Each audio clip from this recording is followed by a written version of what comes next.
বড় দুঃখ এবং পরিতাপের বিষয় হলো আজকের ডেটে এই 2024 সালের শেষ এই দিকে আমাদের মা বোনেরা স্বামীকে মূল্যায়ন করে না। করে? কথা বলেন, করে? বুড়ো আঙ্গুল দেখায়, ধমক দেয়, মেজাজ দেখায়, কথার উপরে কথা বলে। বলে না? বলে না গো? কথা বলেন? বলে। স্বামীকে সেবা করে না। স্বামী যদি বলে একটু পিঠটা চুলকে দাও, তখন বলে দেওয়ালে ঘুষটিয়ে নাও। স্বামী যদি বলে এক গ্লাস পানি দাও, নিজে নিয়ে খাও। বলে না? বলে না? কথা বলে না কেন? বলে তো নাকি? আমাদের এলাকার একটা ঘটনা শোনেন, আশ্চর্য হয়ে যাবে। সেজে গুজে বসে আছে বাড়িতে, আর নাঙ্গলটাকে নিয়ে স্বামী ঢুকলো বাড়িতে। এই সময়খানে স্ত্রীর দিকে তাকিয়ে বলছে, কি ব্যাপার, এত সেজেছো আজকে, এত সুন্দর করে সাজগুজ করে নতুন শাড়ি পরে, কি ব্যাপার কি?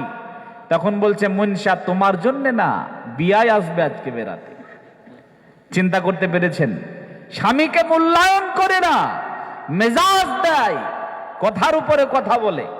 মার্কেট করতে যায় যখন, স্বামী যেন গোলাম, আর স্ত্রী যেটা বলে সেটাই শুনতে বাধ্য। হয় না? হয় না?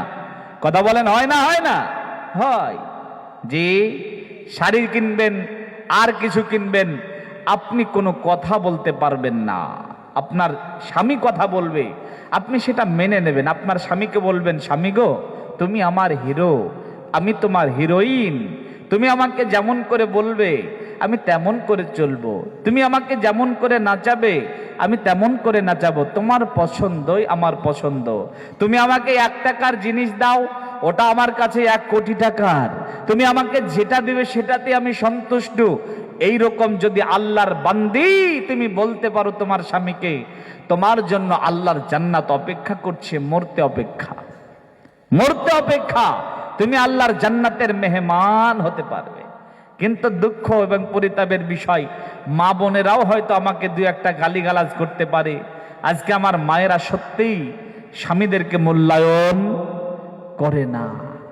স্বামী কত দামি শোনেন, একটা ঘটনা বলি। ফাতেমাতুজ জোহরা, না কার মেয়ে, নামটা বললাম, এটা কার মেয়ে? সবাই জানে, নামাজি বেনামাজি সবাই জানে। আমার নবীর মেয়ের নাম ফাতেমা রাদিয়াল্লাহু তাআলা আনহা। বিবাহ দিয়েছিলেন কার সাথে? আলী রাদিয়াল্লাহু তাআলা আনহুর সঙ্গে। স্বামী স্ত্রী একদিন রাতের বেলায় কথা বলছে। মা বোন ভালো করে শোনেন। স্বামী স্ত্রী একদিন রাতের বেলায় কথা বলছে।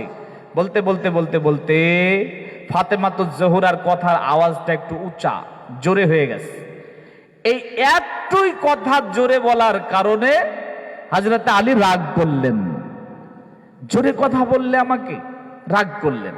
আজ তো আমার মা বোনেরা মাসের পর মাস স্বামীর সঙ্গে কথাই বলে না, আছে না নেই? তো এই একটুকু জোরে কথা বলার কারণে হযরত আলী রাগ করে শুয়ে পড়লেন। ফাতেমাতুজ জোহরা বুঝতে পারলেন যে অন্যায় হয়েছে, সাথে সাথে চলে গেলেন পা ধরে দিতে। পা ধরলেন, ধরে বলছে, স্বামী গো আমার, বড় অন্যায় হয়েছে, ক্ষমা করে দেন, মাফ করে দেন, ভুল হয়ে গেছে। এই রকম করে 1 ঘন্টা 2 ঘন্টা নয়, সারা রাত পা ধরে বসে আছি। ওদিকে মসজিদে নববী থেকে আজান আসছে, আজানের আওয়াজ আসছে, আসসালাতু খায়রুম মিনান নাওম। ফাতেমাতুজ জোহরা রাদিয়াল্লাহু তাআলা আনহা বলছেন, স্বামী গো আমার, আপনি আমাকে ক্ষমা করলেন না। আজান হয়ে গেল, নামাজের সময় হয়ে গেল। আমি নামাজ পড়লে আল্লাহ কামিয়াব, আল্লাহ গ্রহণ করবেন না।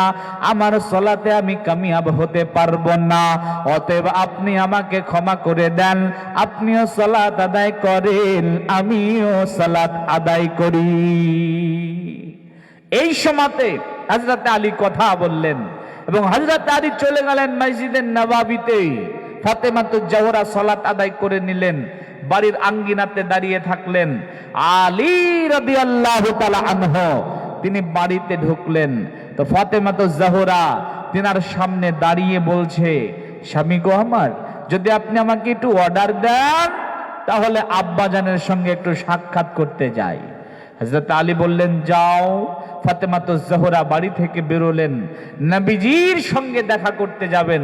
মা বোন ভালো করে শোনেন, ফাতেমাতুজ জোহরা যখন বাড়ি থেকে বের হয়েছে তখন হযরত আলীর কিছু কথা স্মরণ হয়ে গেছে। যখন ফাতেমাতুজ জোহরা বাচ্চা ছিলেন এই সময়কার কথা। ফাতেমাতুজ জোহরা যখন বাচ্চা,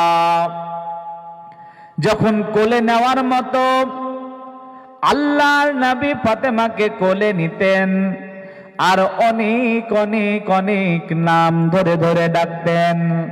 ফাতেমা, সাবিয়া, সাদিয়া, জোহরা, এইরকম করে একাধিক নাম ধরে ডাকতেন আর বুকের সঙ্গে জড়িয়ে ধরতেন। বলতেন সাহাবারা শোনো রে, বাচ্চা অবস্থায় আমি আমার মাকে হারিয়েছি, বাচ্চা অবস্থায় আমি আমার মাকে হারিয়েছি, আমি আমার মা মরা যন্ত্রণাটা পেয়েছি। আর আজকে আমি যখন ফাতেমাকে পেয়েছি মনে হচ্ছে যেন আমি আমার মাকে পেয়েছি। অতএব ফাতেমা হলো আমার মা, তোমরা কোনোদিন ফাতেমাকে কষ্ট দিও না, দুঃখ দিও না। যদি তোমরা ফাতেমাকে কষ্ট দাও তাহলে তোমরা যেন আমি নবীকে কষ্ট দিয়েছ। এই কথা হযরত আলীর স্মরণ হয়ে গেছে। হযরত আলী তিনি বলছেন মনে মনে যে এই তো আজকে ফাতেমাকে কষ্ট দিলাম, নবীজির কাছে গিয়ে ফাতেমা সব বলে দেবে, আমার পরে হয়তো নবীজি রাগ করবেন। তাই তো হযরত আলীও পিছন পিছন বেরিয়ে গেলেন। হযরত ফাতেমাতুজ জোহরা নবীর বাড়িতে, হযরত আলী বাড়ির বাইরে দাঁড়িয়ে শোনার চেষ্টা করছেন, দেখি নবীজি কি বলেন। রাত জাগা মানুষকে দেখে বোঝা যায়। আল্লাহর নবী বলছেন, ফাতেমা কি হয়েছে মা, তোমাকে এমন লাগছে কেন? তখন ফাতেমাতুজ জোহরা বলছে, আব্বাজান, গত রাত্রিতে আপনার জামাইয়ের চাইতে জোরে কথা বলেছিলাম, রাগ করেছিল, সারা রাত ধরে ক্ষমা চেয়েছি, রাত জাগার কারণে এমনটা মনে হচ্ছে। আল্লাহর নবী কি বলছেন?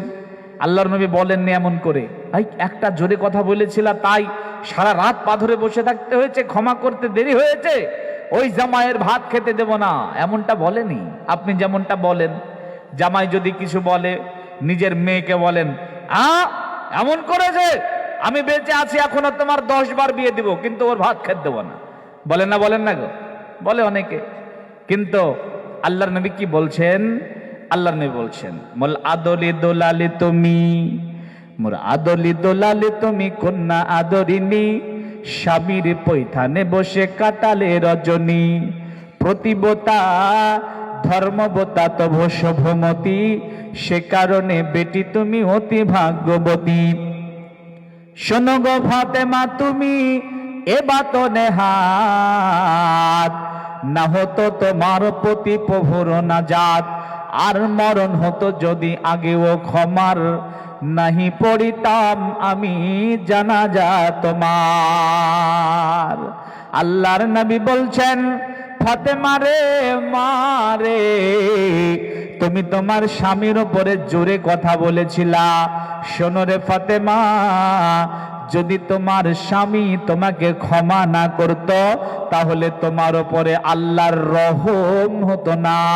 শোনো রে ফাতেমা, যদি তোমার স্বামী তোমাকে ক্ষমা না করত আর যদি তার আগে তোমার মওত হয়ে যেত, আমি নবী তোমার জানাজা পড়তাম না। চিন্তা করতে পেরেছেন স্বামী কত দামি? যার জন্য মা আমার, বোন আমার, স্বামীকে অমূল্যায়ন করিয়েন না। স্বামীর সঙ্গে আপনি নেত্রী সাজতে যেন না। স্বামী আপনার নেতা, আপনি তার নেতৃত্বে চলবেন, এটাই বিধান। যদি আপনি নেত্রী হন আর স্বামীকে যদি আপনার গোলাম বানান, দুনিয়াতে তো একটু সুখ শান্তি হয়তো পেলেন, অন্য দিক দিয়ে মানসিকভাবে কিন্তু পরকালে জান্নাত পাবেন না। যার জন্যে ওয়াতাত বালাহা, স্বামীর সেবা করতে হবে। রব্বুল আলামিন যেন আমাদের বোঝান মারার তৌফিক এনায়েত করেন। আল্লাহুম্মা আমিন, বলেন আল্লাহুম্মা আমিন। আজকে যারা এই ব্যবস্থা করেছিল আল্লাহ তুমি তাদেরকে এটাকে জান্নাতের ওসিলা বানিয়ে দাও, আল্লাহুম্মা আমিন। যারা এখানে সময় দিয়েছে আল্লাহ তুমি সকলকে আলোচনা বোঝার মানার তৌফিক দাও, আল্লাহুম্মা আমিন। আলোচক এবং শ্রোতা তুমি সকলের ইমানি জজবা বাড়িয়ে দাও, বিদায়ের সময় শাহাদা বাক্য পাঠ করার তৌফিক দান করো, আল্লাহুম্মা আমিন।